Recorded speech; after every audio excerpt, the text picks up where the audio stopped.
Good evening, leaders. I Good welcome evening. all of you. Yeah, I welcome all of you for this session. And we are happy again to meet together, hang out together, learn together, and continue sharpening each other. And I just want to do a quick check if we are communicating well and everybody is able to hear me well. So if you can give me an indication, I can start with Ben. Ben, how are you? I'm very fine. Yeah, thank you, and karibu sana, Ben. Asante. Okay, David Okello, if you can hear me, can say hi. Okay, thank you, David. I've seen you've indicated. How about Eunice Njuhi? I'm here, Chairman. How are you? Good, Eunice. Yeah, good evening, everyone. Good evening. Mm, Welcome on board. thank you. Asante sana. Wow. Okay, so let me test also with Nolan. Nolan, how are you, Nolan? I'm fine, thank you. Good. Is Kisumu as cold like Nairobi? Nairobi is a bit cold. No, not really. Now it's not that cold. Okay. Yes. Yeah. Thank you so much. Welcome. Thank you. Let me check with Robert Gitahi. Good evening, everyone. Yeah, good evening, Robert. I'm fine. I'm doing well. Looking forward for today's lesson. Thank you so much, Robert, and welcome. Thank you. Yeah, so we'll just kick on. Today we have a lesson that is quite long. So we just want to maximize the time that we have so that we see if we can finalize and also briefly discuss about our group project. Allow me to have my video off today. We just lost power 5 minutes ago. So I will be offline in terms of the video, but I will be able to communicate well. Okay, so we'll just start on, and I requested all of us to have a piece of paper and a pen, and I will request Eunice to take us through a very simple exercise, but I'll give you, Eunice, some time also to prepare. That exercise, Eunice, the one we were drawing something on our head, you will guide us as we get to that. So have your paper ready, all of us, and also have your pen with you ready. I hope we can have our video on when we'll be doing the exercise shortly. So just prepare your camera and prepare your paper and also prepare your pen. We'll do that simple exercise, and then I will usher in our facilitator for today, who is Reverend Evanson Gugi, to take us through. But before that, let's believe together and pray. Heavenly Father, we are grateful for the opportunity. And as we start these discussions tonight, we're praying that, Lord, you will give us deeper insights to be able to understand the concepts, the principles, and more so to be aligned with you, O God, so that, Lord, as we continue to lead as stewards, O God, of the resources that you have given us, the people that you have put in under our leadership, Lord, we pray that we'll be able to emulate and reflect the kind of leadership that gives you glory. As we continue with this discussion, Lord, may you guide us, and we trust you and just put our hope and put our confidence in you. And we're trusting that, Lord, we'll have an interesting session guided by your principles, Lord. In this we pray, trusting and believing in Jesus' name. Amen, amen, amen. Amen. Yeah, so I'll just usher in Eunice just to take us through that brief exercise. Eunice, I had already prepared the participants, so I believe all of us will be able to participate. So, Karibu Eunice. Okay, thank you. So once again, good evening. Yeah, good evening. Yeah, I don't know whether I'm visible because I think all of us should be on. The video should be on so that we can try and do the exercise together.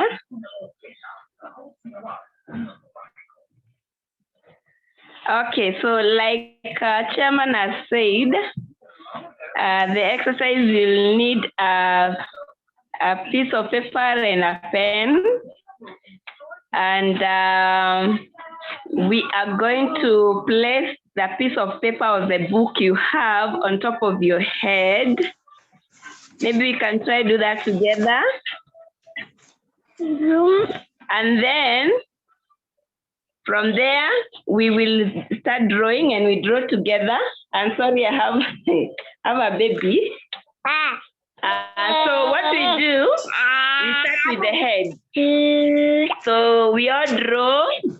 Our head is round in shape. We all draw our head. We are drawing ourselves.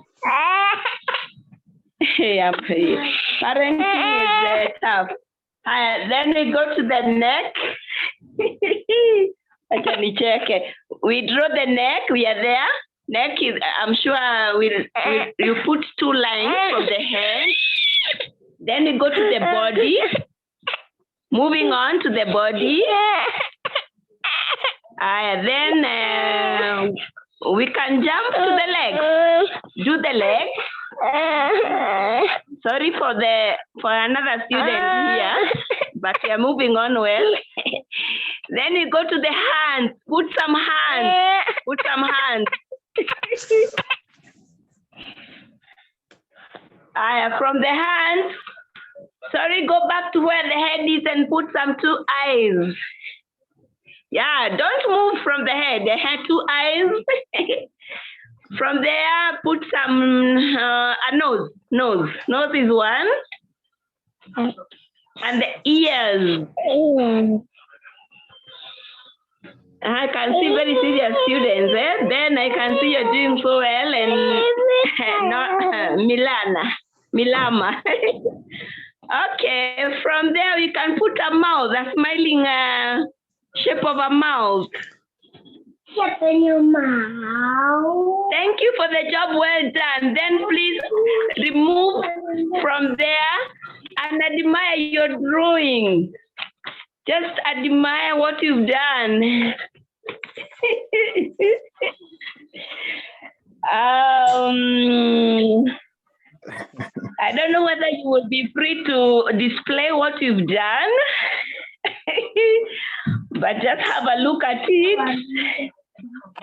And as you look at it, you'll be able to learn that we have different ways of interpreting things in this life. And I'm sure that as we navigate life today, we see it's a process. It's not easy. And I'm sure there are lessons you can be able to learn. Each and every one of you can be able to interpret what you've done. But maybe I can leave it to the chair to tell us who will display. For me, I'm asking for permission. I would display mine. Nitajitetea, mtoto alikuwa ananisumbua. God bless you for participating so well. But some of you are very keen. Najua mtatutetea drawing smart. God bless you and bye, Chair. Thank you so much, Eunice. Thank you for the exercise. Welcome. Yeah, so let's admire our pictures. And we'll look at the experience, I think, as we continue. and we'll discuss that later on during the break. But for now, just allow me to quickly switch to the session today and allow Reverend Evanson just to come on board so that he can be able to take us through this very, very important session about the power of vision in leadership. Somewhere in the Bible, it talks about if a blind person leads a blind. I know Reverend will be able to put that into context. If a blind leads a blind person, if you're blind and then you're leading a blind team, then both of you will fall into a ditch. We want to put this into context today because the very important question when we're discussing about leadership is, can we see? Are we able to see? And what are we seeing? And what are we doing about what we are seeing? So that's the first question that I'm sure all of us as leaders, we need to engage with and be able to put it, answer it correctly so that we can be able to usher ourselves and usher the team to the right direction. Otherwise, I don't want to say much. Reverend Evanson, I just want to welcome you so that you can be able to take us through. Karibu. Thank you, Chairman. Can you get me right? Yes, Reverend, we can get you clear. Thank you, and good evening, everyone. Good evening. Good evening, everyone there. Good evening. Good evening. Okay, that's a confirmation that you are getting me. I want to ask Chairman, can I be able to share my screen from my side? How is it possible? Yes, you can help Reverend. me. Yes, Reverend. At the down there on your screen, there is somewhere written share screen. We have chat, we have participants. Let me get there. Yeah. Where we have got the participants. Yeah, and then next there is a chat. Yeah. And then we have share screen. Am I getting it right? I'm getting the more. Is it on the more? Oh yeah, I got the share. I got the share one. Yes. Okay. Just click on it. So your PowerPoint is already open. I trust so. Your PowerPoint is ready. Or yes. Whatever you want to share is already open. Yes, I believe so. Okay, so then you have opened it. Share. Just click on the share screen. I have done that. And then you will see the application you want to share, and then just select it under that window. Once you click on share screen. The document? Once you click on share screen, it will open a window with some items actually displaying your desktop. Yes. Yeah, and then you can select the document you want to share. The screen. Yeah, the screen you want to share. No, okay. The items which are here are Google Drive, box, photo, document, bookmark, screen, camera, share whiteboard. What do I share here? Okay. Let me see if I can display something from my side just to. Oh. Okay. In the meantime, I want to welcome all the participants in this program. Thank you so much for being there, and congratulations for coming this far. We are almost done. We are remaining with few lessons, and we'll be done with the course. I'm speaking from Limuru. Limuru has been very, very cold today. We were operating with 5 to 8 degrees. Right now it's about 13, and I can tell it's a bit cold. But the Lord is good, and I'm sure we are going to enjoy the lesson all through. As we wait for the chairman to help us to see the screen, I would like to give an overview of how far we have come and also what we're expecting. Now we are starting on level 3, that is the core leadership competencies. And so far we have looked at level 1, where we looked at essentials of leadership. We also looked at level 2, where we looked at the intermediary leadership competencies. In level 1 and 2, we have been looking at the need for effective leadership. And also, we have tried to define leadership. Or what we have been trying to do is try to look at different models of leadership, what is leadership, and so on. So now in level 3, we look at what drives transformative leadership. What drives transformative leadership? What is the power behind it?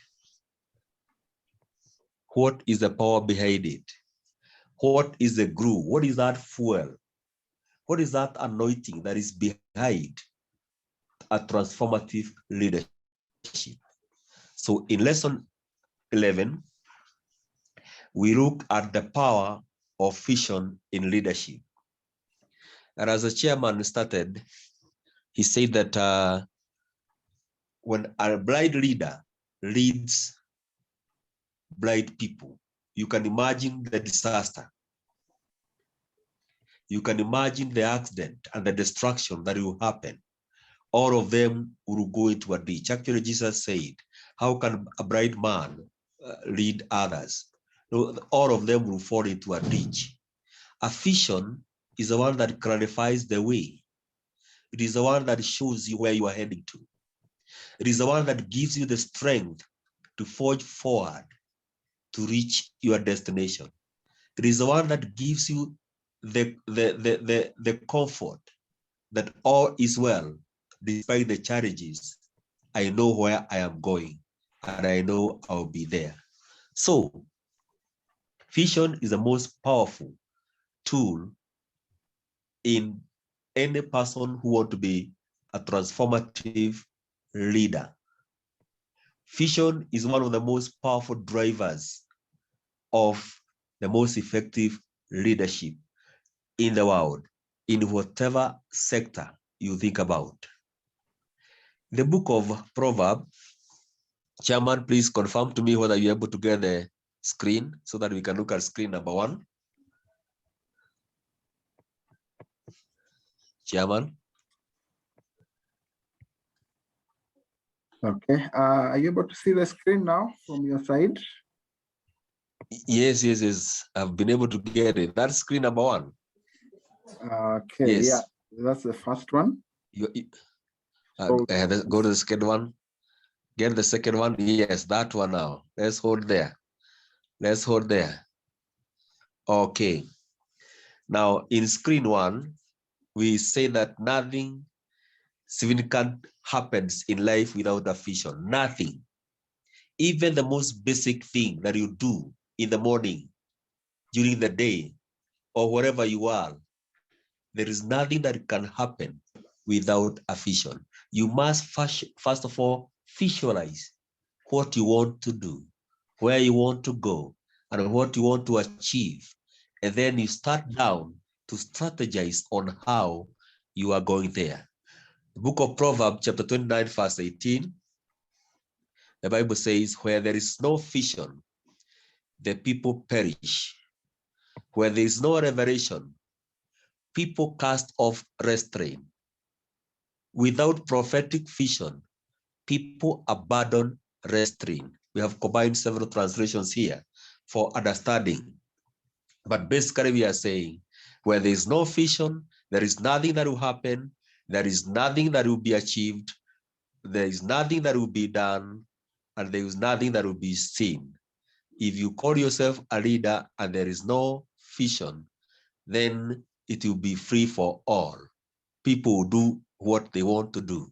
At the end of it all, there is nothing that is achieved. I would like us first of all to look at what we have already done in lesson 10. We looked at the role of leadership. And in the role of leadership, if you look at your screen right now, you'll be able to see the circles there. Now, those circles, they are forming a pattern from the topmost.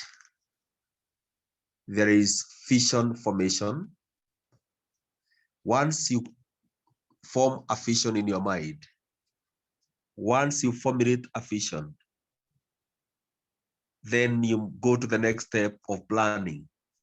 You must sit down and plan how you are going to execute your fission. Once you have done that, then you need also now to communicate that vision to all the stakeholders. You must share your vision, because no vision is accomplished by one person. You need manpower to be able to accomplish your vision. So whoever is going to be involved in that particular network, you share this vision clearly to them. Once you have shared the vision, of course, I'm only summarizing because you have done it in lesson 10. You now execute your vision. You come up with strategies, steps on how you are going to execute your vision. Once you have done that, the journey is not over. You need to sit down and ask yourself, how was it? What went wrong? What did I do right? What did I miss? What did I confuse? What did I not do right?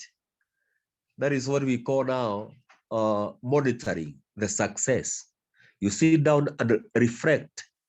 You take stock of your vision, right from the time you formed it all the way to execution. And then ask yourself, have you reached where you wanted to go? Have you achieved your goal? And then after monitoring, after you have now done the tracking, then you need to review that vision altogether, reform it, or realign it with new information or new ideas or strategies, and then, if possible, start it all over again. That is a power of vision.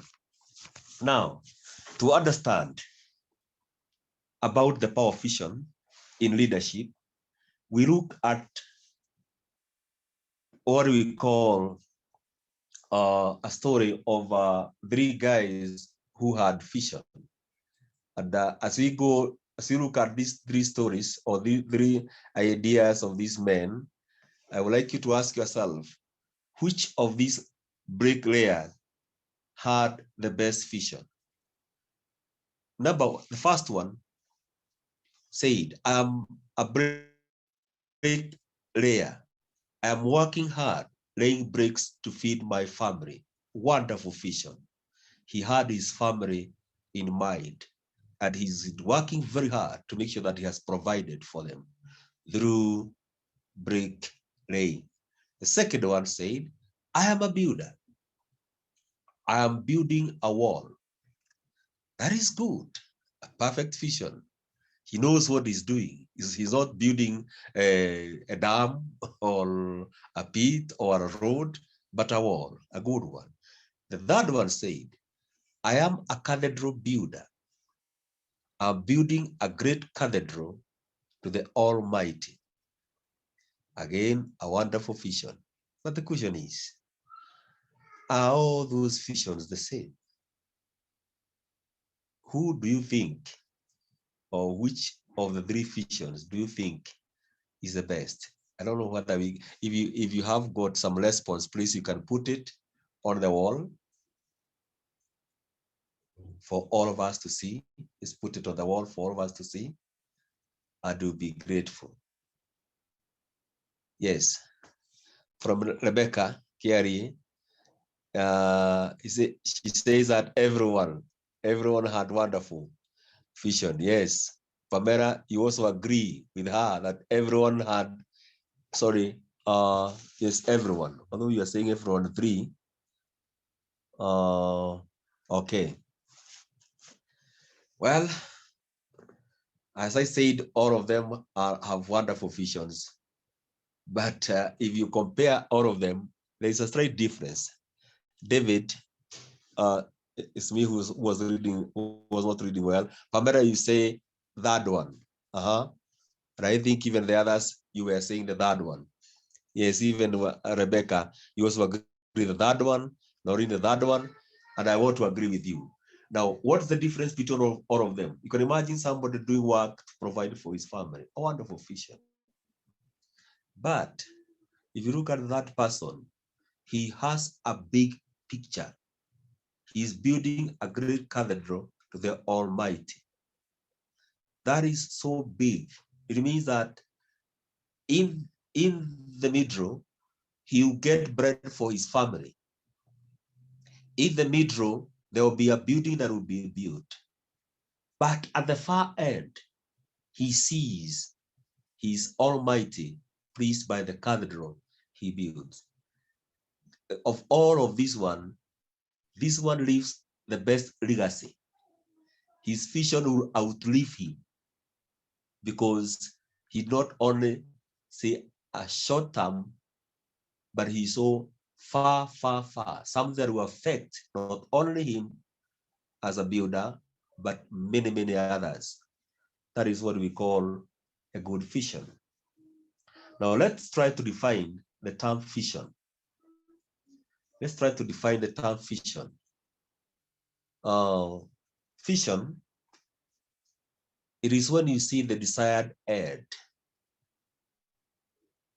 It is when you have in mind where you want to go. You have not gone there yet, but you can see it in your mind. You can see, you can understand it. You can feel it. Yet you have not gone there. And then you start now asking yourself, how do I go there? We preachers, we like telling people who we are shepherding, that it's good also to visualize how heaven will be like. Because the bigger picture of heaven you have in your head, the more effort you shall make to reach there. And the much you are ready to pay for you to be there. And the much you are ready to overcome challenges for you to be there. But when you have got a broad vision of heaven, you know, some of us have got a broad vision of heaven. Ask them how heaven will be. You know, they will tell you, well, God knows. I don't have to bother about that.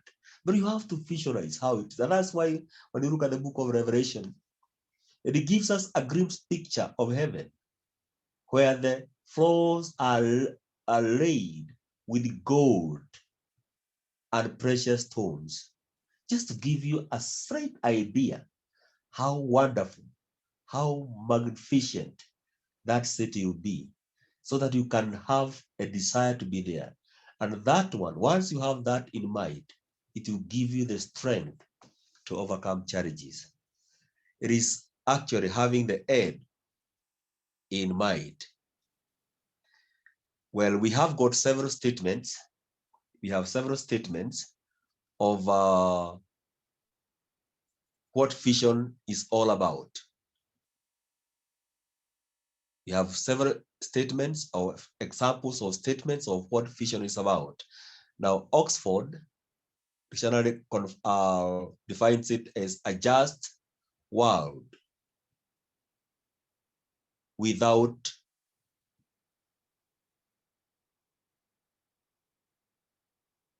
a just world without poverty. Those are 5 words. That is the vision. That is the vision they have. And that is the vision they have written. It is the one that drives whatever they do. Facebook have a vision like this: connect with friends and the world around you.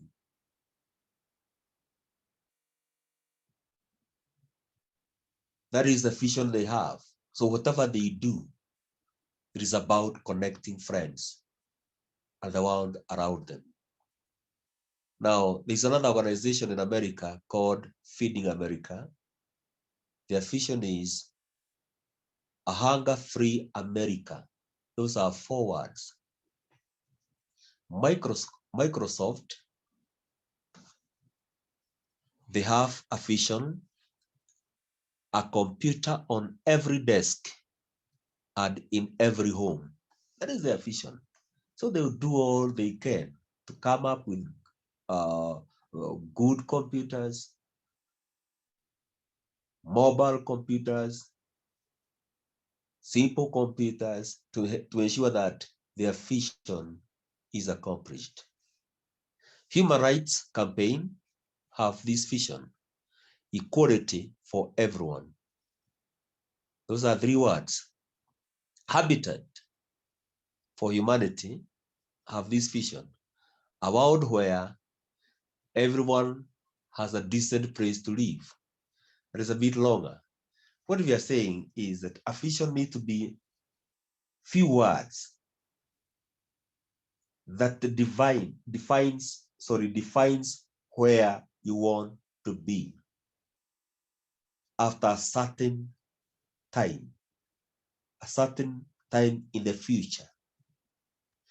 So you try to get words that describe exactly what you see, yet they should be simple, they should be clear, so that whoever sees it can be able to understand it well and be able to know what you are talking about, and can also be able to be involved in whatever you are doing.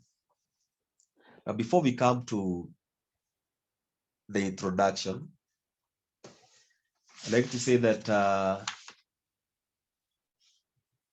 this program, we are dividing it, or this lesson, we have divided to 3 parts or sections for the purposes of making it easier for us to understand. We have part 1, that is the introduction. We have part 2, where we shall look at the fundamental responsibilities of leadership. We have part 3, where we shall look at leadership principles on vision. So in part 1, I will start with a quote from one person called Professor Dr. Mohammed. And Professor Dr. Mohammed Ahmed Quadri said, leadership is a function of knowing yourself, having a vision that is well communicated, building trust among colleagues, and taking effective action to realize your own leadership potential. Basically, or in a nutshell, what he's trying to say is that leadership is becoming aware of yourself. It is having a self-identity. It is knowing your purpose. And your purpose is a vision that you have, so that in your life, you work toward fulfilling that vision. And once you get that vision, you need to share that vision. You need to communicate that vision to the stakeholders, to the people that need to understand the vision, people that are going to be of great help to you in fulfilling your vision. This is what we call building a team, and not only a team, but a trusted team that you understand what you see, they will understand their roles, and they will understand their responsibilities. Once you have done that, you need now to take action or to execute your plan or your vision. Once you have executed that vision, then it opens now all the doors so that you can be able to explore all your potentials, all your abilities, all what you are able to do. You consider your talents, you consider the skills, and also the skills of those people you have shared this vision with. That is the trusted team. Now, I would like to refer you to page 60 of your manual. so that we can go through, and as we go through, please check. For the blank, please fill them as we go through it. I want to start with the introduction. Now, that is page 60 of your manual. A vision encompasses thinking and planning the future with imagination, insight, hindsight, and foresight. Planning the future with imagination, insight, hindsight, and foresight. Now,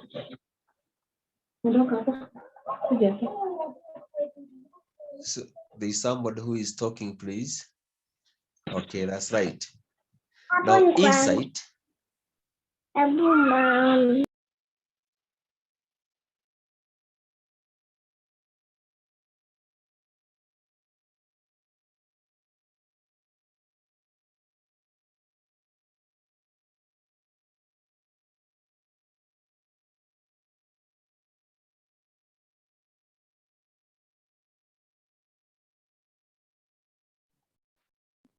Reverend, please unmute. I think we unmuted you by mistake.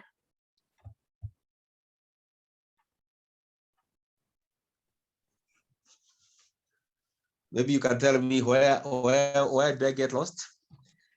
Yeah, as you were highlighting the vision encompasses thinking and the rest. Okay. Yeah. Okay, But so I said insight is what you had already explained. Okay, thank you. So I said okay. So hindsight is when you retrospectively look back at what you have done.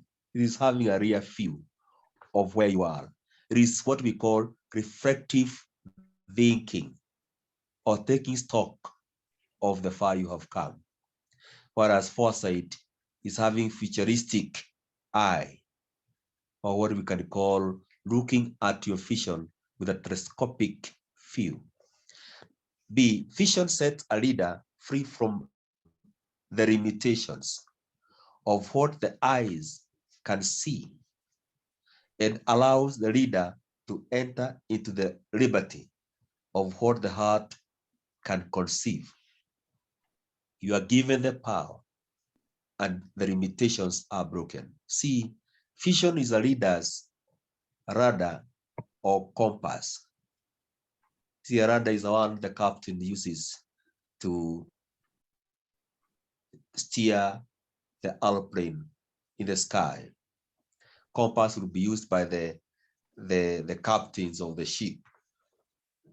So vision is the heartbeat of leadership. Without it, there is no leadership. It is the power that drives a leader. Vision leads the leader. It paints the target. So the leader is not ahead of the vision. It's a vision that is ahead. So the leader literally runs after his vision. Vision sparks and fuels the passion.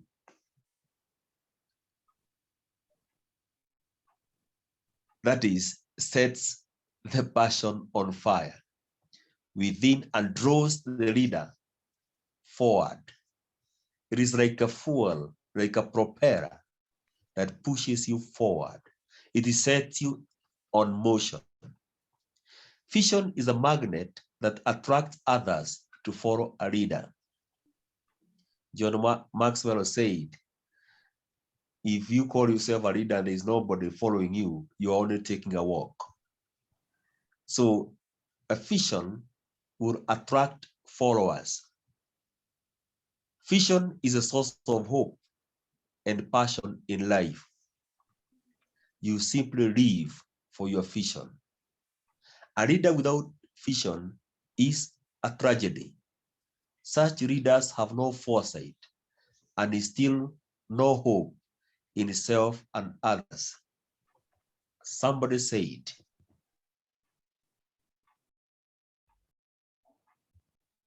but living without knowing your purpose. That is a tragedy. The same case with leadership. Leading without a vision is nothing but tragedy in life. A leader without a vision is a leader without a future. A leader without a future will always return to the past. In other words, there is no forward progression. Somebody will be timing in one place. And whichever leadership you are talking about, whether spiritual leadership, political leadership, economic leadership, social or family leadership, whatever leadership you are talking about, if you lack vision, you only mark time. Others will come and leave you where you are. As a leader, you will either be pulled by your past or by your future. I know you are a leader where you are right now. Ask yourself, what is pulling you right now? Is it your past or is it your future? Vision mainly dwells with the future, not the past. Now, we have on page 61, we have a chart of various terms that we use in to explain vision, and we shall go through it very, very fast. But because you have the mind statement, is a big picture of what is to be achieved, a mental picture of what is to be accomplished or achieved. Whereas mission statement is a general statement of how the vision will be achieved. The mission statement is an action statement that usually begins with the word to. This is where we work on the strategies now of the steps, the various things that you need to do to achieve your vision. Purpose is a general statement of why the vision ought to be pursued. The reason. You remember the word why? The why of the vision. Goals, these are milestones in the process of implementing a strategy. These are general statements of what needs to be accomplished or achieved to implement a strategy. What do you need to do? The actual things. These are several steps that you have to accomplish before you actually achieve your objective. Now, objectives, these are statements that provide specific milestones with a specific timeline for achieving a goal. Objectives are specific, quantifiable, time-sensitive statements of what is to be achieved and when. We normally say that they must be smart, specific, measurable, and with a time frame. Strategies are one or more ways to apply mission statement in order to achieve the vision statement. An organization can have one vision statement, but one mission statement, but several strategies. I would like you to, when you be forming your vision, you need to break down these terms so that you can be able to understand how a vision is made up of all these others. Because all of these terms are trying to define and help to clarify all about vision. Action plans, these are specific implementation plans of how to achieve an objective. Action plans are statements of specific actions or activities applied to achieve a goal within the constraints of the objective. For example, you say, I want to go to Mombasa. So some of the action plan will be, 1, you need to set a date. 2, you need to identify the means of transport, whether you're going to use the air, rail, road, or walk. then you need also to the other step is look for fair. Those are the little steps, and those are the action plans.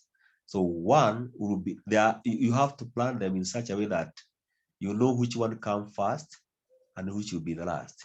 Now, core values, these are principles and values leaders adhere to in carrying out the activities of the organization. There are few words or statements that you have in the institution or company that guides whatever you do.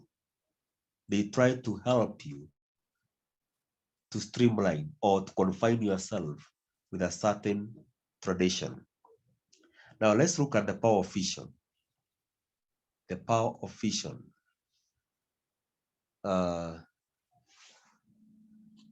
Give us that. If you can give us that, will be that is 12 and 11 and 12 slide, please, for that particular one. So the power of vision. Now, objectives of every vision should meet the following criteria.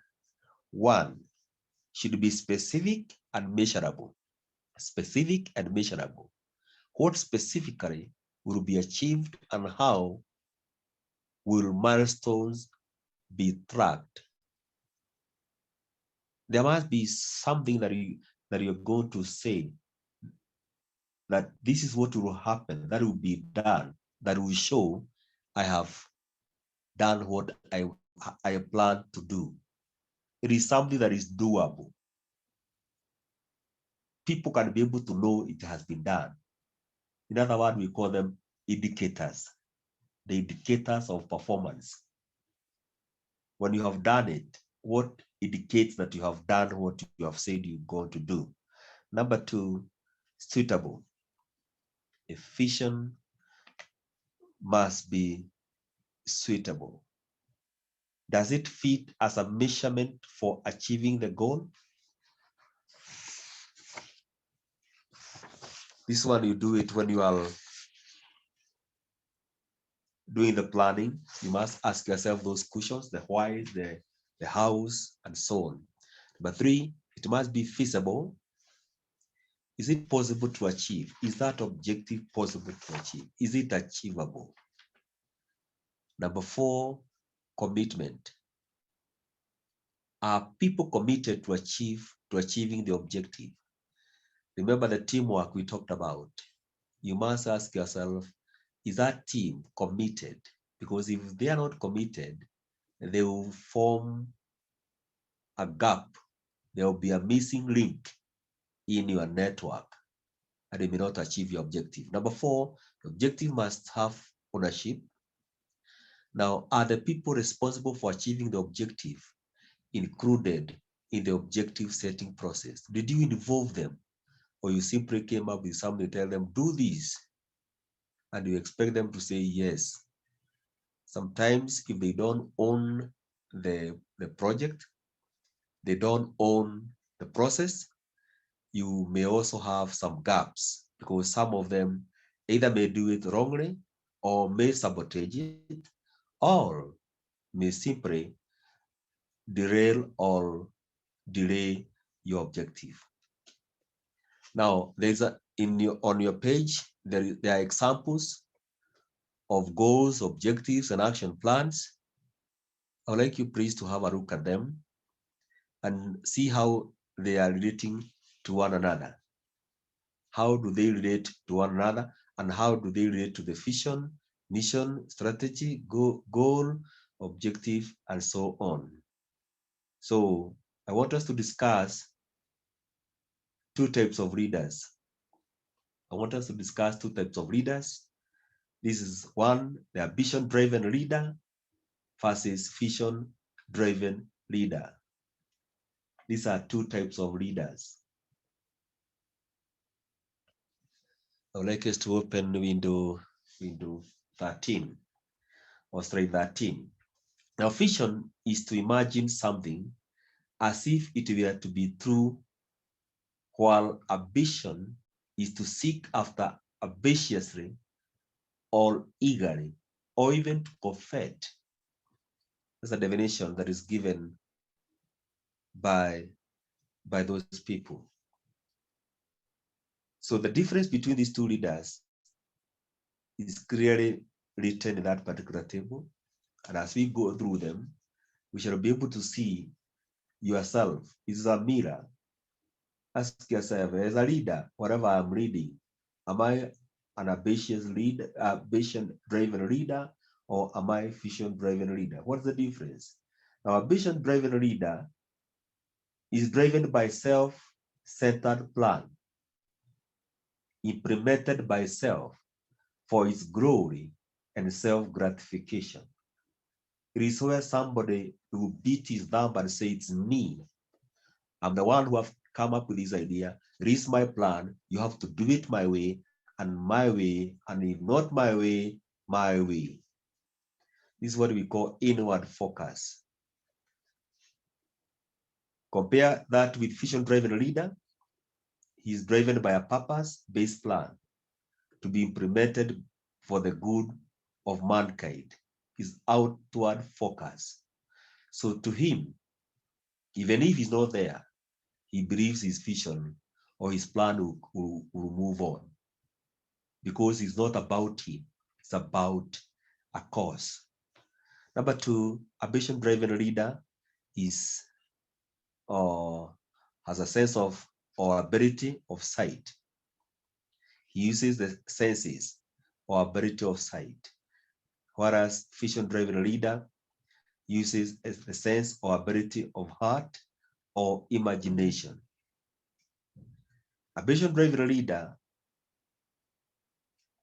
desires to distinguish himself from other people. This is what we call comparative drive. He is really affected by others and their achievement. So to him, whatever he does is to provide a competition to others. But a vision-driven leader, his desire is to improve mankind and contribute to society's well-being. To him, he's driven by complementary drive. The force behind him is to make others better, to complement what others are doing, unlike the ambition one for competition. Now, a vision-driven leader is driven by naturalism, that is, things of the world, and nothing supernatural. To him is about, he has a natural feel. But a vision-driven leader is driven by faith or divine guidance. He has a supernatural feel. To him, you hear him saying, all things are possible, because he knows that his vision can still be achieved beyond his abilities. He believes in God. A vision-driven leader is eager or is eager and has excessive desire for some object that confers distinction as preferment, honor, superiority, political power, popularity, or literary fame. Now, these are people who want to protect what they have come up with, because it's about them. But if you compare with the vision-driven leader, the desire is for significance, value, legacy, and impact. Again, we are saying this outward focus, compared with the other one who will do whatever he does for his own fame. He would like things to be named after him. He would like things to be known that they are the one that came up with. A vision-driven leader is measured by personal achievement or gratification. These are what we call short-term gains or goals. Vision-driven leader is measured by impact or legacy and fulfillment. It's about long-term view. A vision-driven leader is self-focused or centered, whereas vision-driven leader is others-focused. To him, it's about others, not about himself. A vision-driven leader is extrinsically driven. He's possessed by the self. But the vision-driven leader is possessed by fulfillment. Whatever he does, he finds great fulfillment when it is achieved. He's driven by intrinsic drivers. A vision-driven leader can abuse or devalue others because you use others to achieve his objective. But vision-driven leader is servanthood, has a servanthood heart and will value humanity or humankind. He has value for them. A vision-driven leader is driven by competition attitude, but a vision-driven leader is driven by complementary mindset. A vision-driven leader is driven by complexity and pretense. But vision-driven leader is driven by simplicity and authenticity. Oh, come on. And authenticity. Forgive me for that. So what we are saying is that you'll be able to recognize a leader, whether he's a vision-driven leader or a vision-driven leader, by looking at these characteristics in them. That brings us to the end of part 1. I hope we are all together, please. Confirm to me that we are together.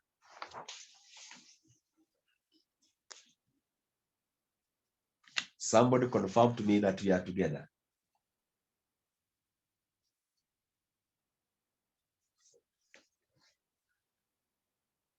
Somebody confirm to me that we are together. You can light it on the wall, or you can lift up your hand, I will see. Thank you so much, Eunice. Thank you, Nolan. Thank you, please. It shows that we are together. Go back to the picture that we drew. Every one of us, I know we drew a picture. I'd like you to look at how you look. Look at yourself. Look at where the ears are, where the eyes are. Do you like your drawing?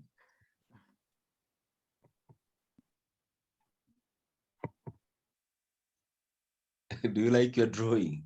Do you know that drawing shows a leader with a vision?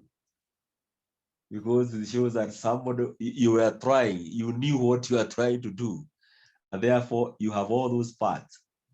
What you needed is clarity of that vision. Thank you so much. Thank you, Famera, for being together. Now let's go to part 2. As Chairman said, this is a long session, so I want you to brace yourself, but in the next few minutes, we'll be done. Now, part 2, we look at fundamental responsibilities of leaders. Part 2, we look at fundamental responsibility of leaders. We have slide number 15.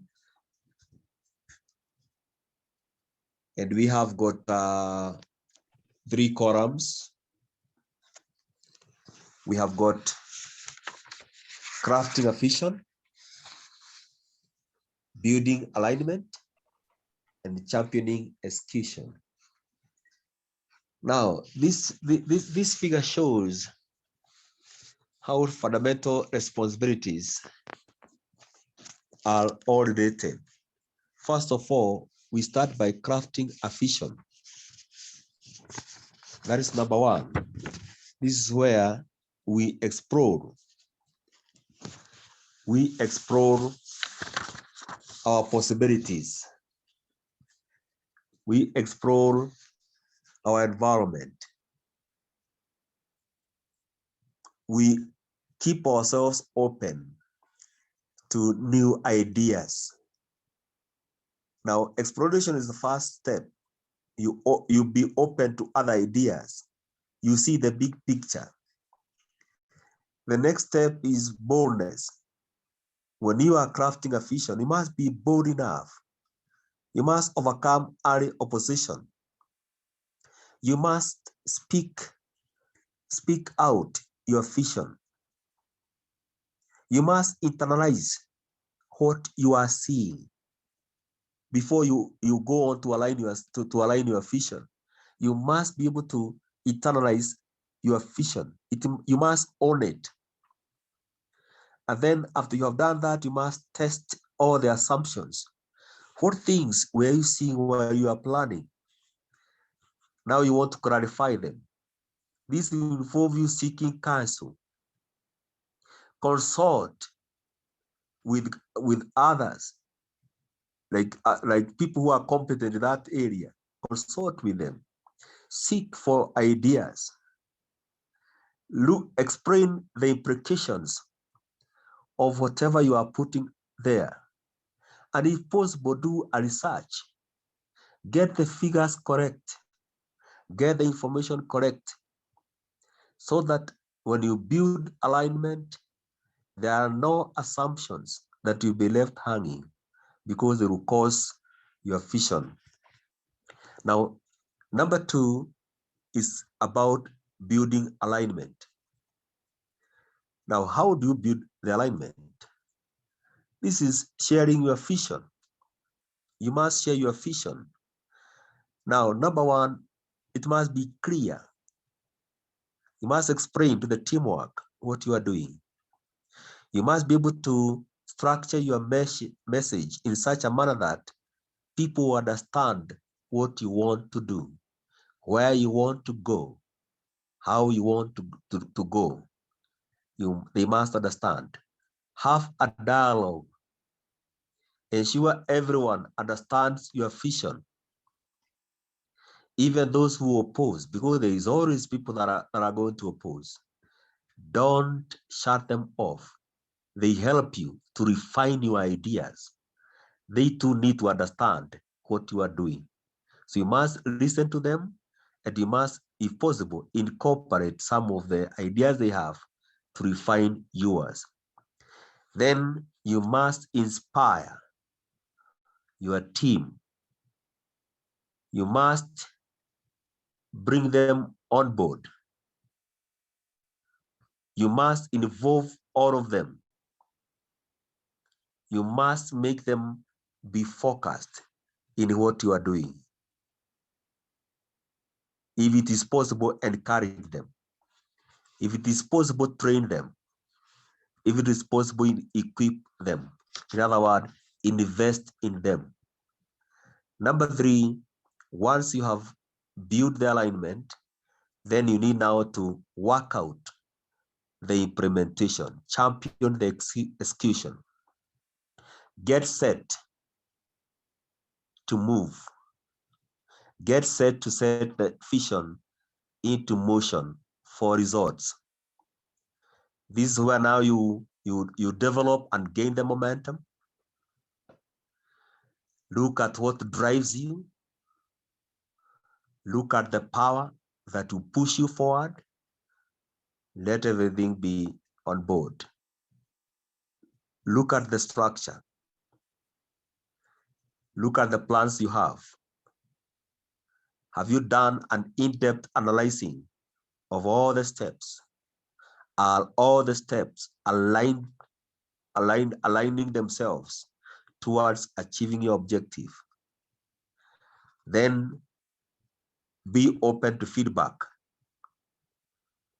This is where you address the emerging issues during your planning, during your building alignment, and during execution. What have you noted that is not working well? What have you noted that is missing? What have you noted that needs to be readjusted? This is the time you do that. And it's also at this point that you also reward the success of the team. You need to motivate them. You need to honor them. You need to give them praises so that they can be able to push forward and perform better. Now, on page 63, I'd like you to fill in these words. Now, leaders have 3 fundamental responsibilities according to the program or the table that we have done. They craft a vision. I don't know whether we have the same slide, Chairman.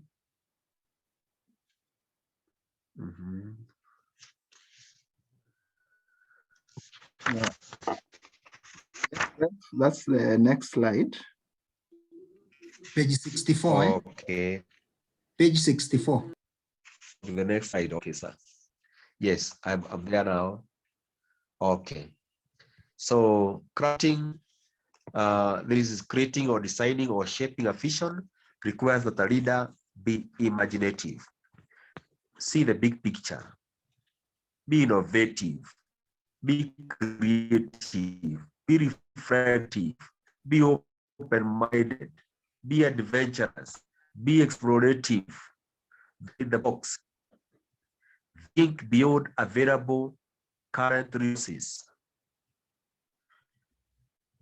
Think beyond the time frame and reflection to be able to come up with a watertight vision.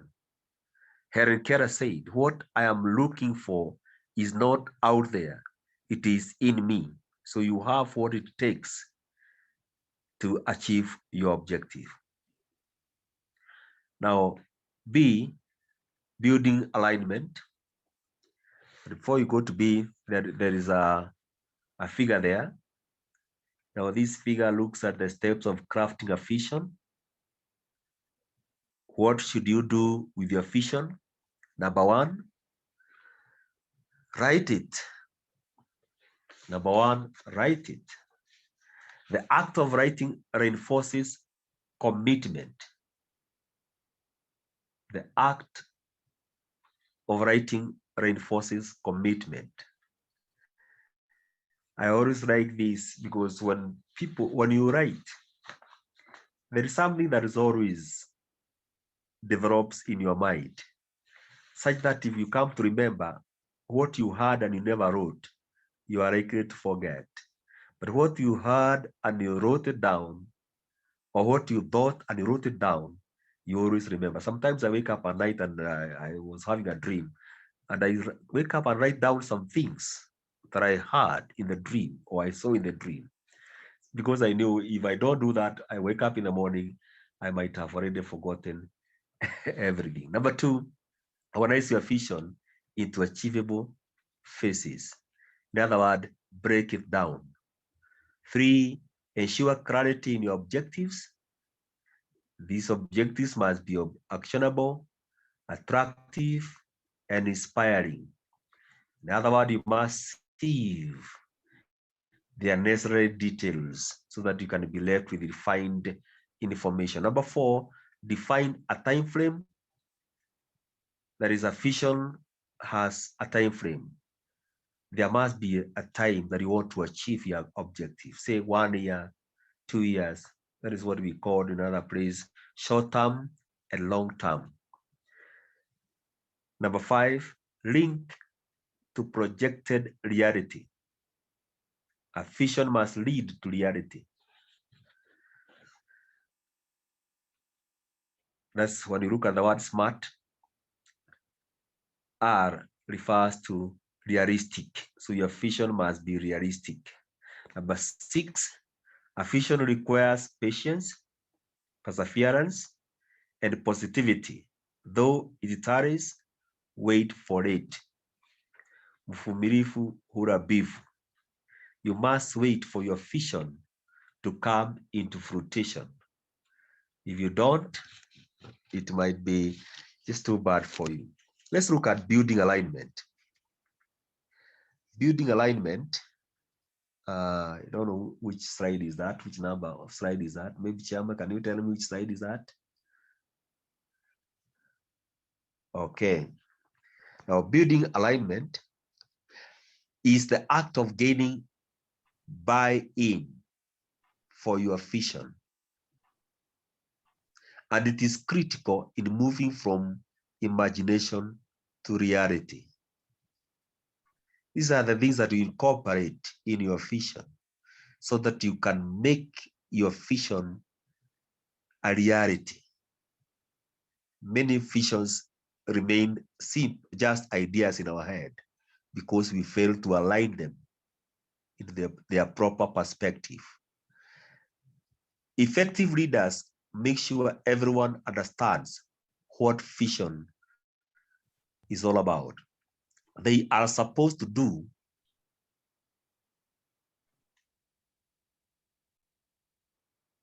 Let me repeat that statement. Effective leaders make sure everyone understands what they are supposed to do and why they are supposed to do what they are supposed to do. So the what is a vision and the why is a purpose of the vision. Number 3, results-oriented leaders often struggle the most with the respectivity needed to gain alignment. It is a tough balancing to be challenging and receptive at the same time. But with a vision, you always find a way of doing the balancing. Now, championing execution.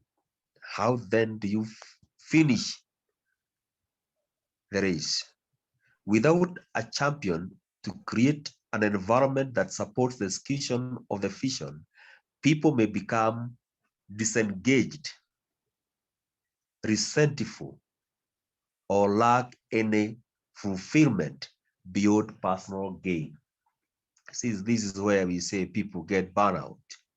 Because if they don't understand where they are going, they don't understand what they are supposed to do, and sometimes they at the end of the day, they lose the momentum and they don't fulfill the purpose. When a leader champions execution, he makes sure that a priority is placed on developing strategies aligned to fulfillment of the vision and focus. As a leader, it is your business to make sure that the vision is executed. So you must die with your vision. You must make sure that your vision reaches the destiny. Leaders championing execution needs to genuinely listen to other people and take others' input and ideas seriously. After all, it's about others. After all, it's about the goodness of mankind. So you must involve them. You must put them on board for you to move forward. Now, feedback is a key during execution. Feedback is key during execution. Feedback is a tool of involvement and engagement. Feedback often enables leaders to keep their fingers on the pulse of their leadership domain, because you hear what people feel about your vision. You listen how they see your vision, what they see in your vision, and what they think of your vision. And sometimes some feedback, of course, will put you on edge, but it will help you to understand what you need to improve. So when you involve those people, you are refining your vision. You are only putting your vision in a platform of success. Giving positive feedback is reactive, but giving encouragement is proactive. Giving this sort of support upfront, people will more likely feel like they matter and align themselves with the vision. This is where we talk about praise, motivation. Let people know what is there for them, so that they feel encouraged. So as they work, as they get involved, they don't reach a point of getting burnout because they don't understand or they don't know what is there for them. The leaders who are able to use praise to genuinely transform their group actually experience a deep, heartfelt appreciation for the people they lead. So praise is one of the most important encouragement or motivation you give to the team. Once they know that they'll be appreciated for what they have done, then they will have a lot of energy to do great things. So that brings us to the end of part 2. Now we go to the final leg, the final part about leadership principles on vision. So far, are we still together, everyone? Can I get somebody encouraging me? You may not give me praise, but you can encourage me by saying that we are together and we shall move on. Thank you, Mariam. Thank you, David. Thank you. We are doing well. You represent the others. And of course, if there is any area you have not understood well, you can always raise it. If there is also an area that maybe you have got a positive comment, I would like to get feedback now that we are talking about feedback here. If there's an area, there's something you want to add, please, you can always put it on the wall for everyone to see, and we'll be glad. Now, leadership principles on vision. Okay. Vision energizes the mind, will, and emotions. Vision energizes the mind, will, and the emotions. Vision is an inspiring picture of the future that energizes the mind, will, and emotions, empowering one to do everything possible to achieve it. That is John Maxwell. Lack of vision is worse than being blind. Wow. Lack of vision is worse than being blind. Thus, Helen Keller wrote, the only thing worse than being blind is having sight but no vision. The only thing worse than being blind is having sight but no vision. You can imagine how many of us, we are having vision, but we are having sight, but we are having no vision. That is why we are living in a VUCA world, because we have leaders with sight, but there is no vision. Vision gives hope. Dr. Myers Munro said, without vision, sight has no hope. So sight gives you hope because it gives you a feeling that where you are going is real. Without vision, people perish. Where there is no vision, the people perish. Where there is no revelation, people cast off restraint. Without prophetic vision, people abandon restraint. That is Proverbs chapter 29, verse 18. Vision is a source of inspiration and motivation.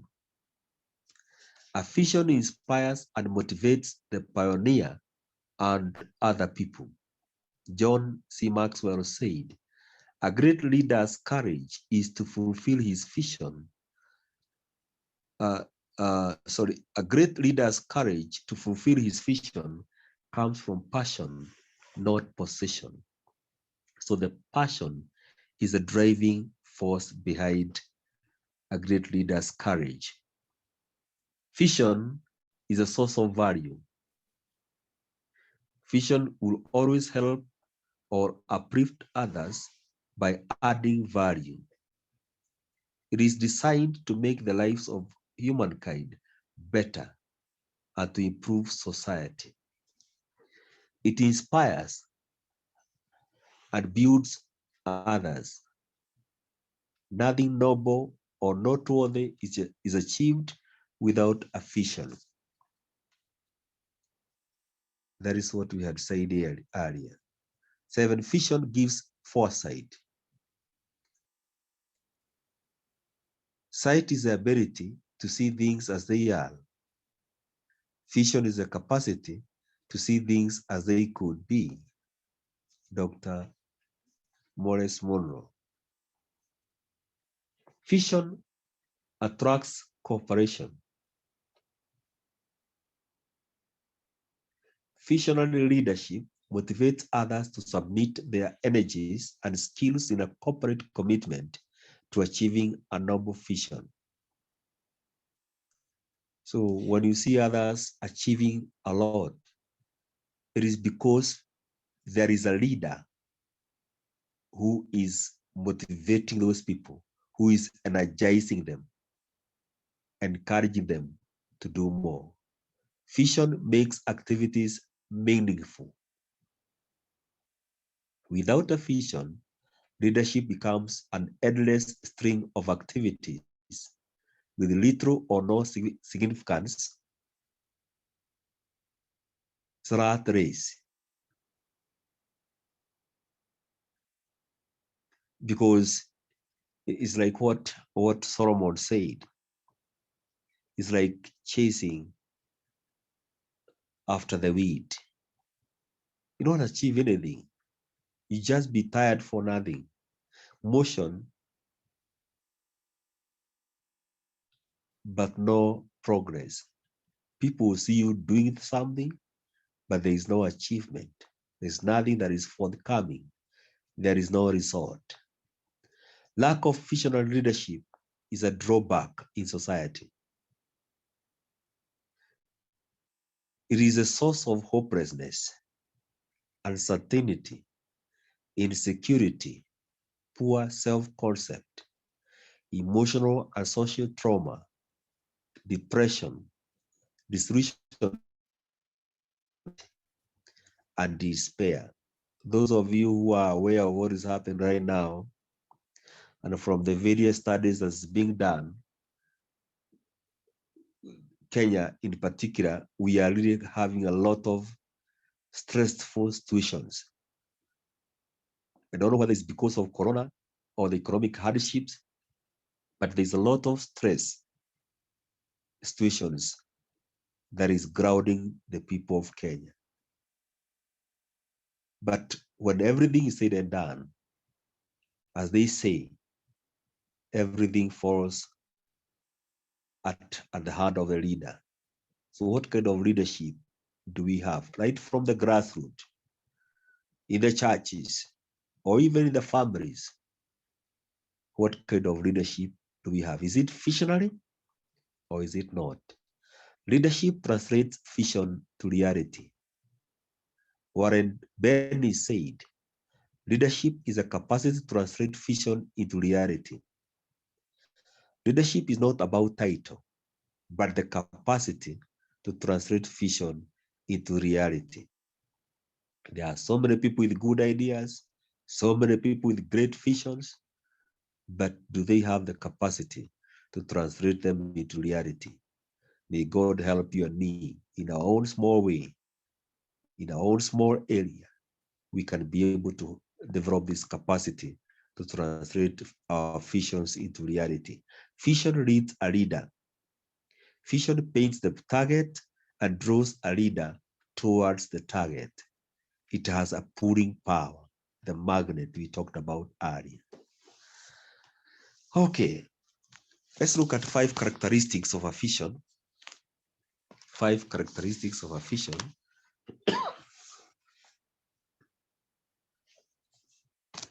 Number 1, vision contrasts present reality with future expectation.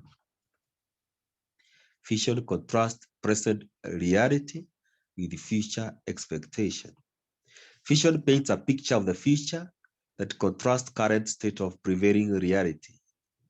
Aaron Johnson said, the size of your dreams must always exceed your current capacity to achieve them. If your dreams do not scare you, they are not big enough. Well, so great leader. Cohort added this: never limit your vision based on your current resources. Actually, vision is when you see things that are too big for you. You see ideas that are too big for you. But when those ideas are too small, they are just within your means, well, that's not a great vision because it will not take you far. Vision confronts sense of comfort. A vision does not comfort. It disrupts comfort. It shrinks the comfort zone. It does not lead to a path of least resistance, but challenges comfort and resistance. When you get a vision, you must be ready for the opposition, because there will be current that will be against your vision. So you must be ready for them. Toy Bet said, you'll never change your life until you step out of your comfort zone. Change begins at the end of your comfort zone. Well, I don't want to add that. Number 3, vision conceives new opportunities. Vision is an incubator of creativity and innovation. I want you to take your mind back to this year of the lockdowns due to coronavirus. People who had visions, believe it or not, they were not put down by corona situation or pandemic, but rather they saw opportunities, and some of them have seen their edge in life simply because they were just there with their vision, then opportunity brought self, and they are moving on because they became creative. I remember those people who had taxis, and there were no more work in town because most of the eateries were closed down. They converted those taxis into vegetable kiosks or stalls along the road, and they made a living. That's creativity. Vision is the art of seeing what is invisible to others.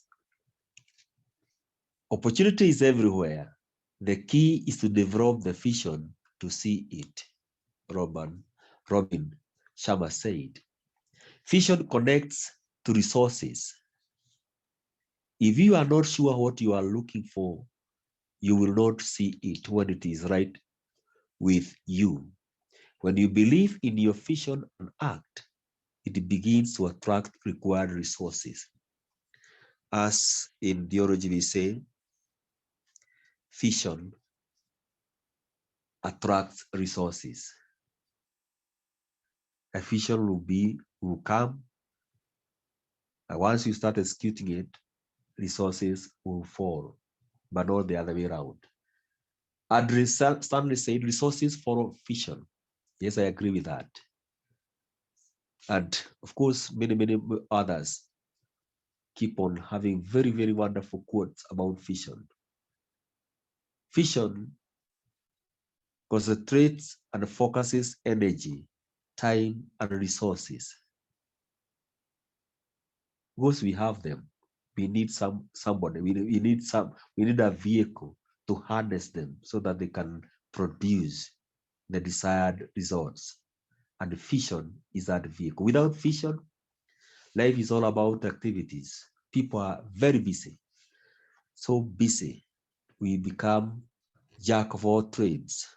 Well, leaders driven by purpose and vision invest their time, energy, and resources in a creative, focused thinking and live a positive life. leaders driven by purpose and vision.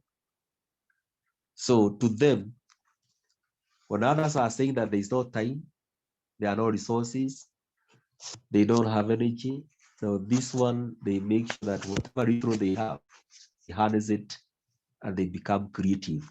And through innovation, they come up with wonderful things in life and they live a better life. Nanda said, a leader has vision, conviction that a dream can be achieved.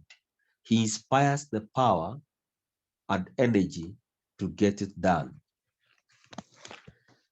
See, there is some power or energy that is embedded in each person, each person that is living. But without vision, that energy, that power will not be able to come out. It can only be drawn from the inner part, from that fault that it has been hidden by the Creator, by something we call vision. There are 6 enablers of vision, 6 things that will enable your vision to come into fruition. 1 is focus or clarity. Focus or clarity.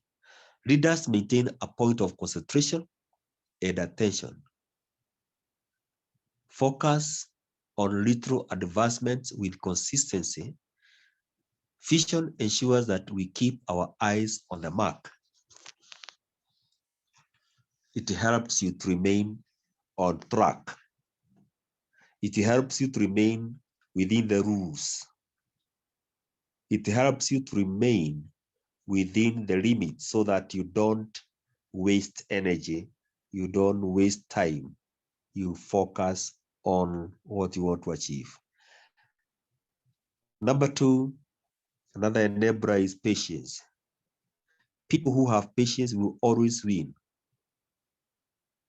Vision unfolds step by step. Patience, therefore, is paramount on this process. Vision takes time, patience, and often involves change. That is why I said in Kiswahili, mvumilivu hurabifu. So when you have vision, you must also develop patience so that you can be able to see the steps you have already made. And it can also help you to go through the clarification stage or the crafting stage, the alignment building, and also the last process of execution. You need patience. Number 3, you need something we call hope. Faith. Now, faith keeps hope alive. Vision equals faith. Vision equals faith. Faith is the light that guides the leader through darkness. Faith is the light that guides the leader through darkness. Psalms 23, Bible says that even though I walk through the valley of the shadow of death, I will fear no evil. It is the faith that makes you see the light beyond the tunnel. It is the faith that gives you the feeling that all is well. Martin Luther King said, faith is taking the first step even when you do not see the whole picture. Number 4, we have resilience. Resilience, elasticity,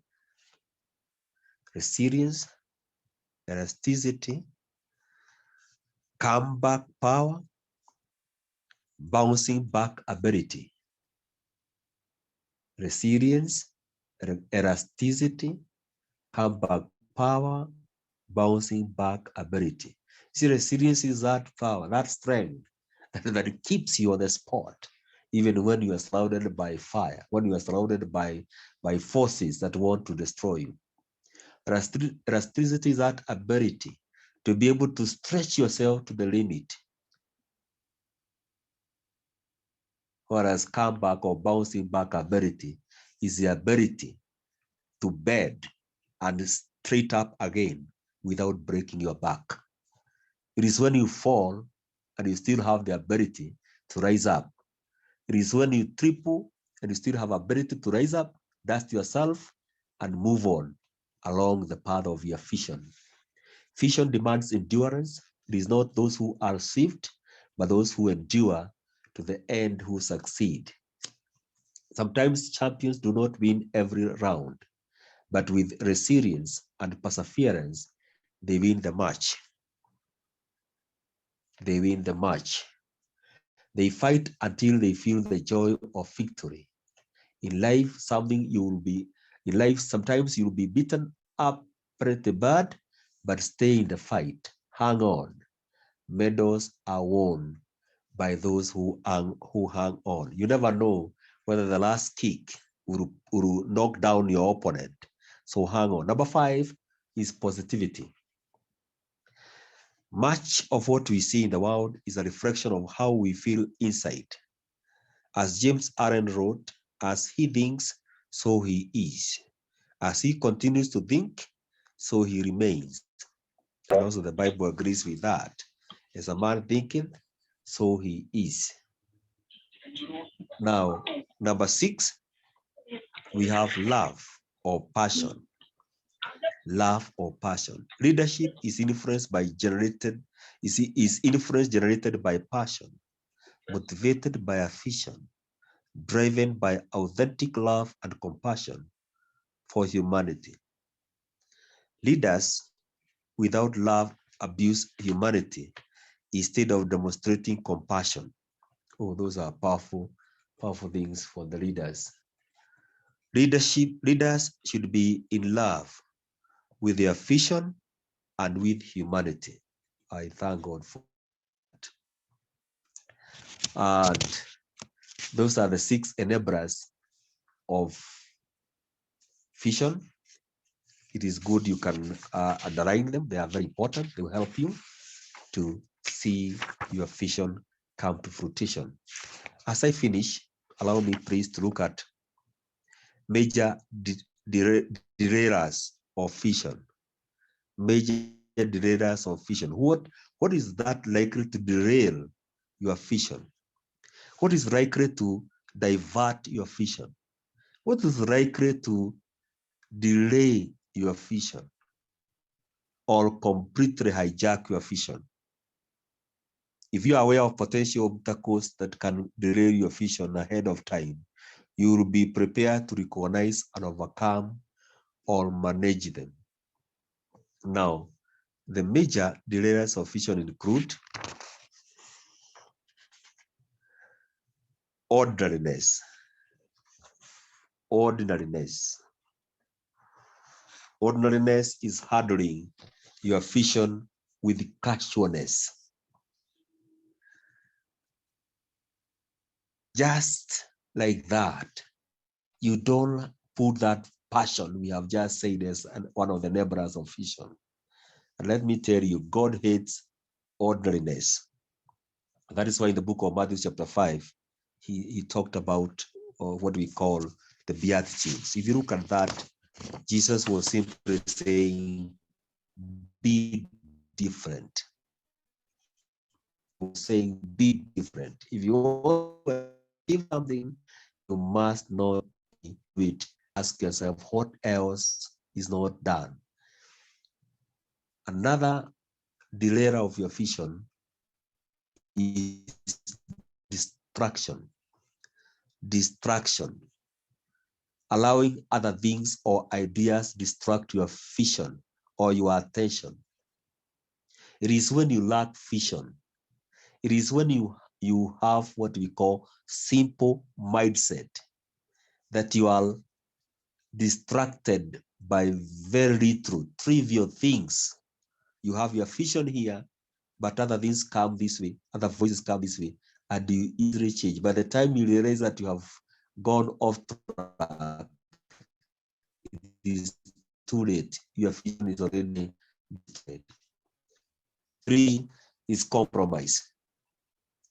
This is lowering your standards. It is when you lack integrity.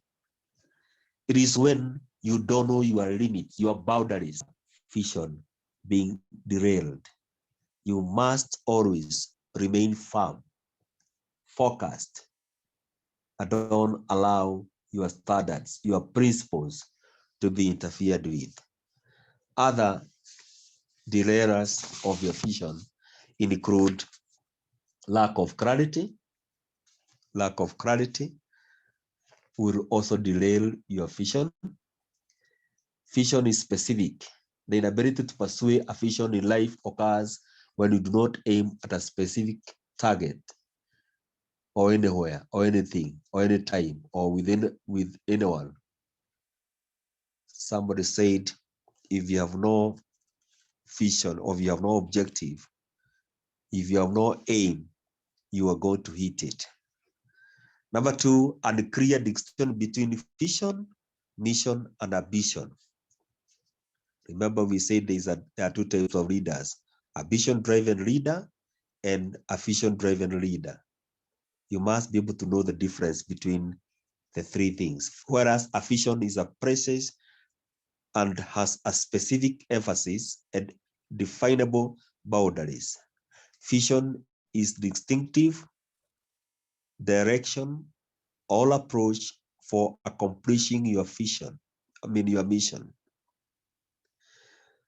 Another derailer is indecision. Living with prolonged indecision, I would say, is a sin. Prolonged indecisiveness and procrastination kills visions. This is the inability to make decision. You want to buy a plot and there is a plot available. You have money, but you are not able to make a decision whether it is that price you want to buy, it is that price you want to buy, it is from that person you want to buy. You have so many questions in your head. At the end of the day, the land is bought, and you end up with no land at all because of your inability to make decisions. Also, making timely decisions is very important. Yes, you may make a decision, but you may make it when it is too late. Again, that will also derail your vision. You must be time conscious. Number four, another derailer of vision is excuses. These are reasons that we always raise as to why we are not doing something. Instead of intentional actions, we give excuses. In life, what counts is result and impact, not excuses and reasons. You must act. Failure to act will cause your vision. Number five, perfectionism or perfect status. Perfectionism or perfect status. Perfect status are always waiting for the perfect time that never be. Always dreaming, being without action. And these many people are like, even people who don't receive Christ, you always hear them saying, I'm waiting for that time. I am waiting. They don't have a problem with getting born again, but they say, well, I'm waiting for that time. And sometimes that time never comes. That is why the Bible says, today is the day of salvation. So today is the day of your action. Today is the day of your executing your vision. Start now. Start small, and you shall get to your destination. Professional or perfect status derail their visions. Now, allow me to share something here. There was one time I had a problem I had this problem. Before you do something, you have to think and overthink, because you don't want to make any mistake. You want to be sure that everything goes perfectly. So you end up never doing something because that perfect status or situation sometimes do not come. So don't fear to make mistakes. Mistakes are part of life. There is a time you are going to sit down and monitor and evaluate your success, and you can readjust and you can start again. Now, number 6 is failure to cross off other options. Failure to cross off other options. Attempting to do too much. That is a problem. Having a broad view of so many things. Pursuing too much leads to average and mediocre lifestyle. Business does not equal progress and impact. This is whereby you want to do a project, but you have got so many other little projects you are doing. You want to start a business of this nature, but in between here, the money you have, you end up investing in so many other places until you find that you don't have enough resource or time or energy or even focus for your main vision. You need to zero on one particular project and work on it. Cross other options. Number 7, not recognizing the cost of vision. Many people start a project, but they have not counted the cost. And Jesus gave an example of that person who started building a house and did not count the cost. He said that it reached a stage he could not be able to complete it, and people laughed at him that he was not able to complete the building. Vision demands diligence, time, energy, and resources. So you must sit down and count the cost, organize yourself so that when you start, you already have what you need to move forward. Number 8, lack of knowledge. Visions derail for lack of knowledge. Knowledge drives visions. You normally say knowledge is power.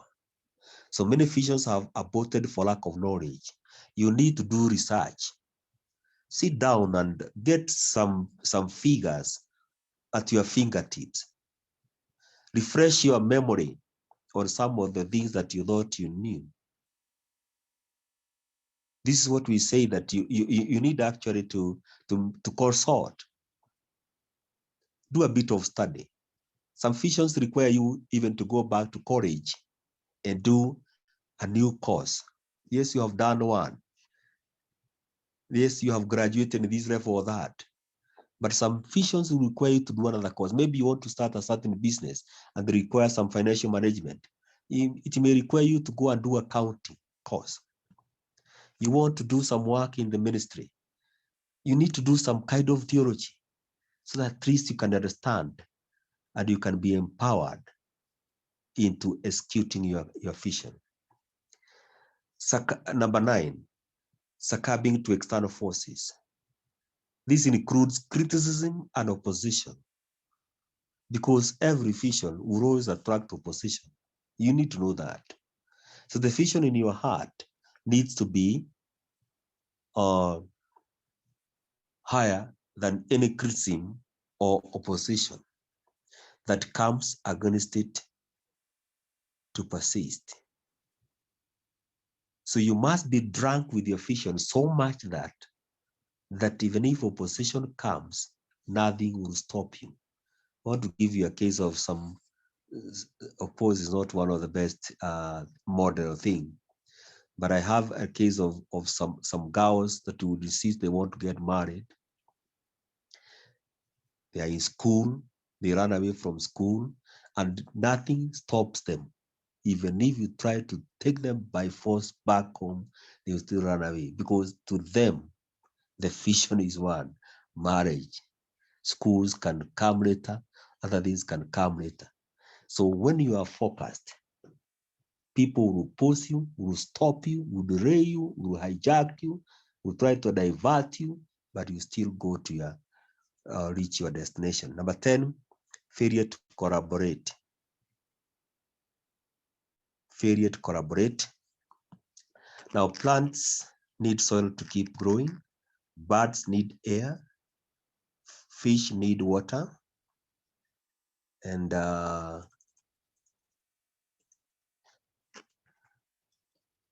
therefore, vision also needs people.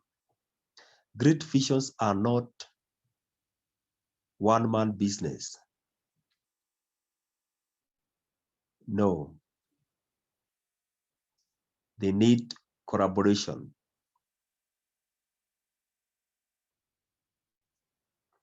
Someone said 1 is too small a number to achieve success. You need other people. You need other people to drive your vision. You need to collaborate. You need teamwork. You need the effort of others. You need the ideas of others. You need the support of others. You need even those who criticize you. They are also part of your team, and they are also needed. And with that, they will help you a lot. With those few remarks, I think we are done with much of the coursework. What remains now is leadership challenge. This one you need to do it yourself. This is take home work. Now it is in 2 areas. 1, reflect and document your personal vision. After you have gone through this course, don't just leave it like that. Take time and carry out this small project. Write down your vision. The few worded statements we talked about earlier. Write your mission statement. Write your strategies. How do you want to do it? Write your objectives, the whys. Whys. What do you want to do? How do you want to do 1, 2, 3 to get your vision? The goals. The retro steps. The goals are the retro steps that you need to achieve. And remember, after every one you achieve, you also motivate yourself, encourage yourself, give yourself a praise, and then find the action plans, the retro actions you need to take from point 1 to point 2 to the last one. And then after that, you need to prepare your 20-year plan based on the template below. I know many of us, this is very strange. They have never imagined they can visualize 20 years vision, but it is very important. I don't know how old you are right now, but whether you are in your 20s, 30s, 40s, 50s, or 60s, or 70s, or whatever age you are, you can have your 20. Let me start with 70. If you are 70 years, then you ask yourself at 90 years, how will I be? Which age will you be? And then write your vision, mission statement, write your vision or your dream or your desired state. What do you want? Where do you want you to be? Of course, you'll be old, but then there's something that you visualize that you like to see. Maybe some great grandchildren around you, and so on. But of course, don't see yourself dead. Don't say that I'll be dead. Just say what you want to be or where you want to be. Thank you so much for listening to me. Thank you so much. And I want to wish you well. Chairman, please, you can take over. You can conclude the session. Thank you. Wow. Thank you so much, Reverend. I've really been refreshed. Just listening to this discussion, I've really had to take a deep reflection on so many issues, including Global Leadership Network. And we are grateful. And I think to be fair enough, I just want to, I know time is well spent. I just want us to close in the next 5 minutes. I know you've been very patient today. You've really extended, and this is one of the longest topic. And Reverend has really tried to manage to handle it in one session, and we just want to appreciate that. So to be fair enough to all of us, and also to Rev, I just want us to take maybe 30 minutes each person just to mention one takeaway, one outstanding point, and also maybe mention something to Rev, as we appreciate him. And in case there is any clarification that we may require from him, feel free to do so. So we can do this through the chat, or we can still do it through just unmuting and verbalize your comment as we close. We'll close in the next 5 minutes or so that we can seal off for today. So let me start maybe with Nolan. Nolan, if you're in a position where you can unmute and just comment, that will be okay. I'll also be checking on the chat. Yes, thank you. I want to appreciate Reverend for that lesson. It was an insightful one and a great one as well. So I think the main thing we have just to do is to challenge ourselves and also make the visions and to want to do the plans that we have. Thank you very much. Thank you so much, Nolan. Pamela Nandi.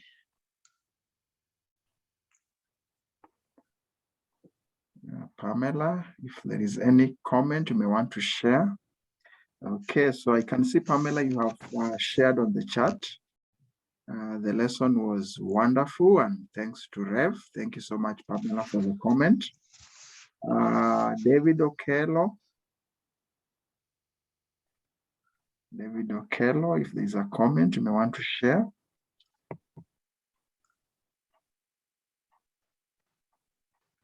Yes, good evening. Good evening. Yeah, the session today is highly appreciated. And I can say that one thing that is my take home is that one of the most powerful aspects of leadership is vision. And just like our facilitator today has emphasized, is that the power of vision can make or break leadership. As in much where we have the enablers of a vision, we do also have the derailers. So we must watch on these derailers so that it doesn't become an hindrance to our vision, our leadership.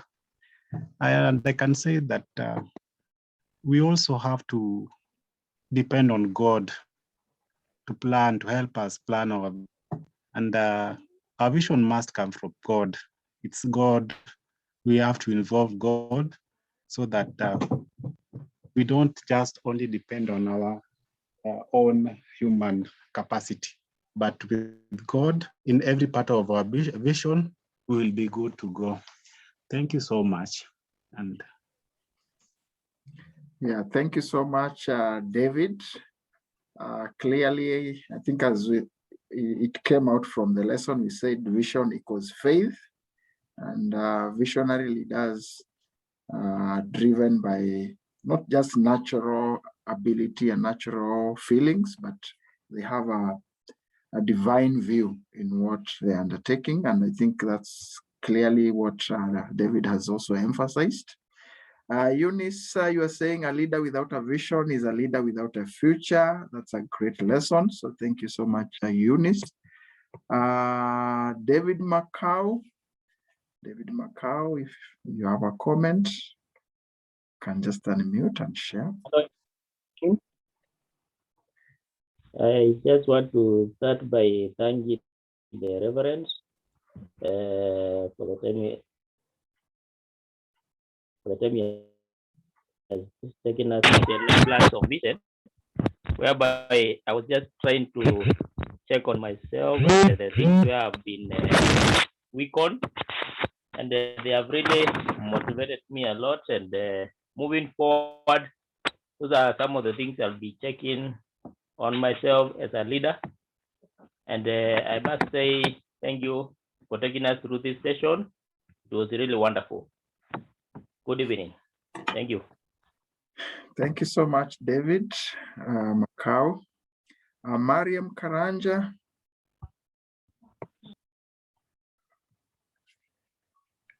Good evening to everyone.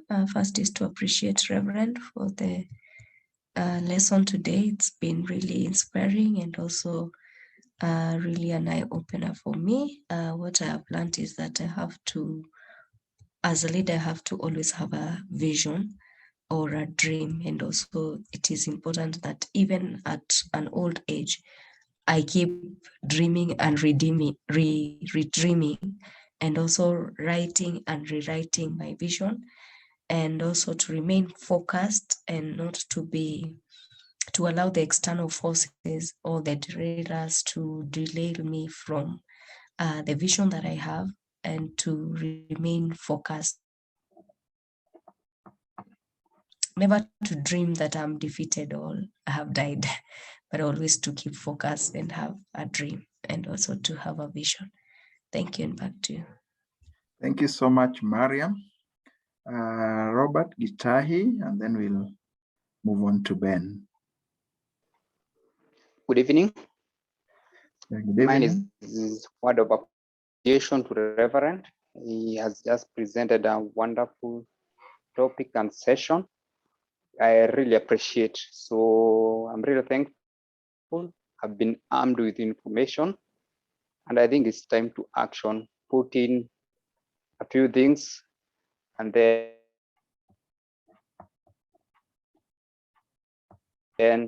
I believe that I can be a position to create.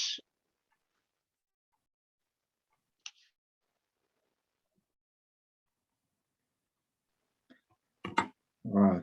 Thank you so much. Thank you. Thank you so much, Robert. I think we missed something, but we got a good part of what you communicated. We appreciate that. Ben?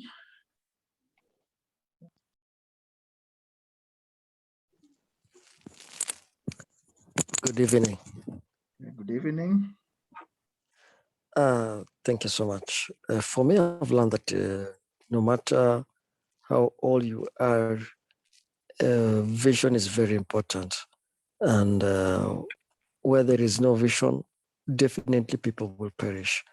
And you need to have vision for yourself and also for your family, so that you can be able to move to the next level. Otherwise, you'll be stuck in the same place. Your age will be growing, but nothing is changing in your life at all. So vision is very critical to any person. For him to change or for her to change, he or she must have a good vision, and he must also act on the vision. Thank you. Thank you so much, Ben, and I appreciate all of you for your comment. I think we can agree on one thing, that most of the challenges we are experiencing today are a result of lack of visionary leadership.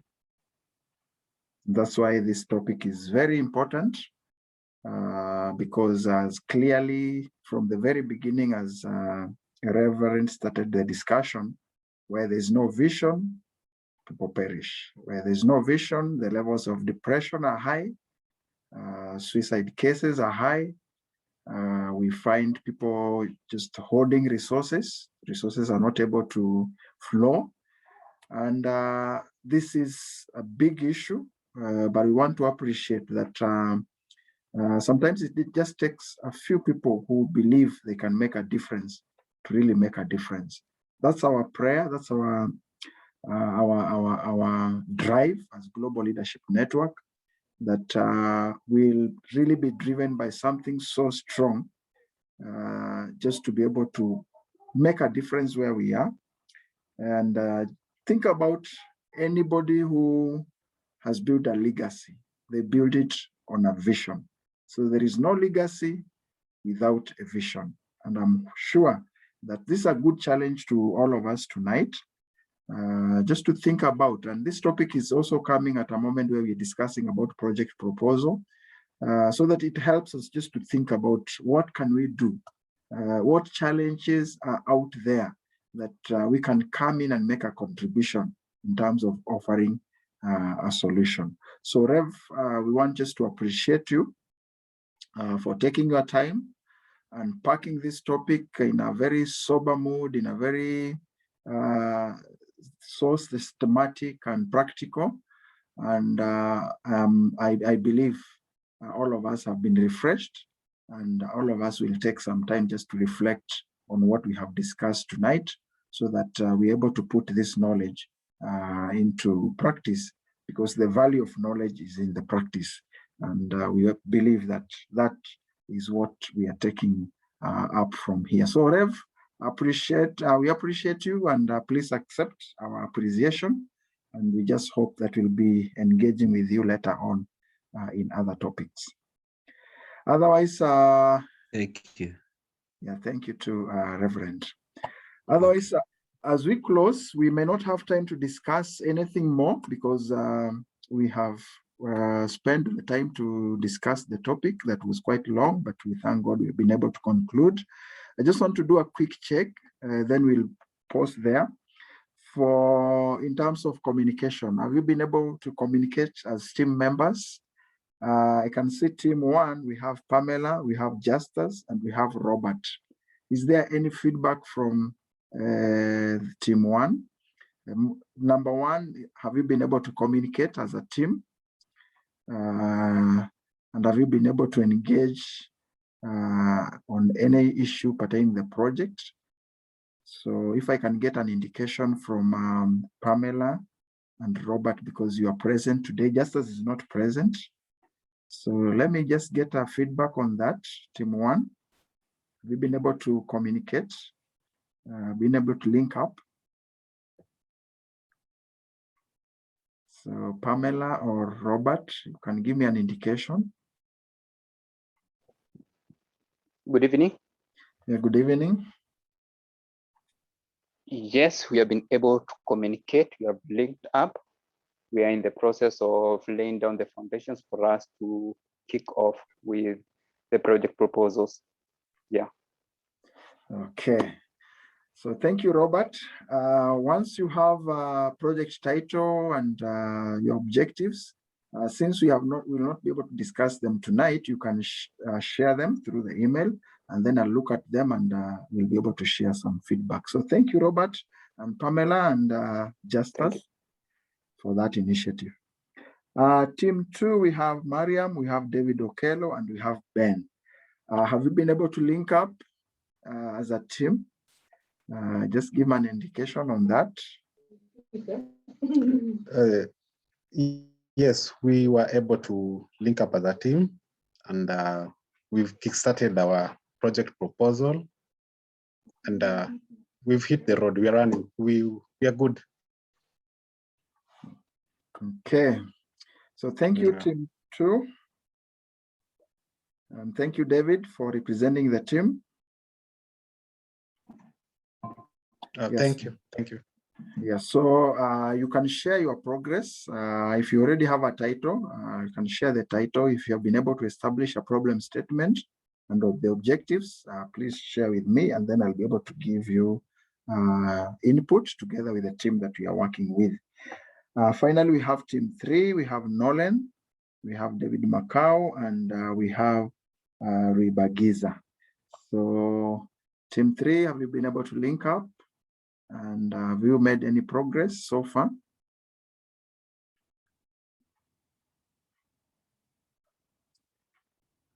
So probably Nolan or David, you can just give an indication on this.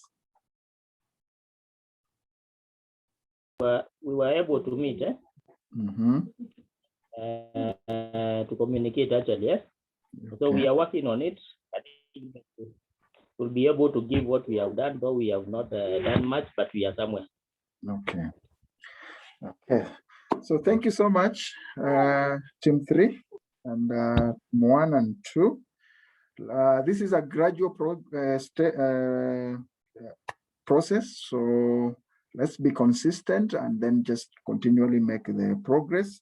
We'll keep on interchanging quite a lot. There are 2 other people that I work closely with, so we'll be reviewing whatever you're sharing with us, and then we'll be able to give you more input as we continue. But next week we'll have time. Probably we might start even from the project presentations so that we can engage a little bit, and then we'll be able to chat the way forward. Otherwise, I want to appreciate all of you for your patience tonight. And I want to appreciate our alumni, Eunice Njuhi and Bernard Mongi, for joining on board, just to be able to give us company and enrich the session tonight. Otherwise, if we can pause there for tonight, I'm sure that will be good enough. So thank you so much, and I wish you a blessed night. Just request all of us to unmute, and then we can end with the words of grace. Okay, may the grace Our Lord Jesus Christ and and the the love love of of God God Fellowship of and the the Holy fellowship of the Holy Spirit Spirit be be with with us us now now and and forever. forevermore. Amen. Amen. Amen. Amen. Have a Good blessed night. night, everyone. Good night. Good night.